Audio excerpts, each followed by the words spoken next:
Halo semuanya, perkenalkan nama saya Erika Revalina Shanturi. Saya kelas 12 MIA 1.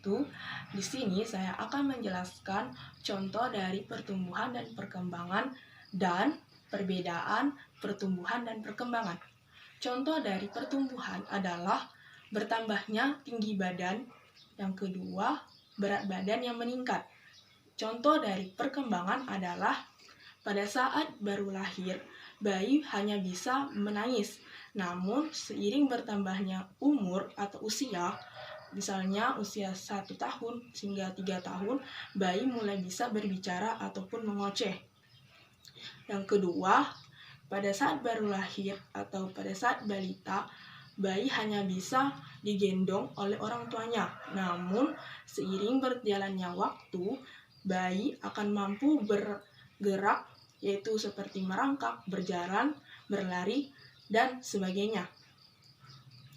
Pertumbuhan dan perkembangan ini terjadi secara bersamaan, sehingga jika suatu organisme mengalami pertumbuhan, maka organ-organ tubuhnya juga mengalami perkembangan. Contohnya adalah manusia.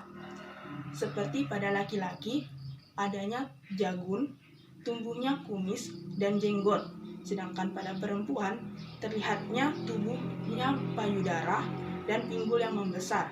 Nah, ini adalah ciri fisiknya. Kemudian ditunjukkan dengan kedewasaan manusia, yaitu matangnya sistem reproduksi. Contoh yang kedua adalah hewan. Apabila hewan sudah mencapai tahap usia yang berumur tua, serta organ-organ reproduksinya lengkap dan ukuran tubuhnya sudah besar, maka hewan bisa beranak atau bertelur. Contoh ketiga, pada tumbuhan yang sudah tinggi dan berumur tua akan menghasilkan bunga. Selanjutnya, saya akan menjelaskan perbedaan pertumbuhan dan perkembangan. Perbedaan antara pertumbuhan dan perkembangan yaitu 1. Pertumbuhan bersifat kuantitatif, yang artinya dapat diukur dan dihitung dengan angka. Sedangkan perkembangan bersifat kualitatif, yang artinya tidak dapat diukur atau dihitung dengan angka. Yang kedua, pertumbuhan dapat dilihat secara fisik dengan penglihatan luar, sedangkan perkembangan tidak dapat dilihat secara fisik, tetapi hanya dapat diidentifikasi dari kenampakan dalam.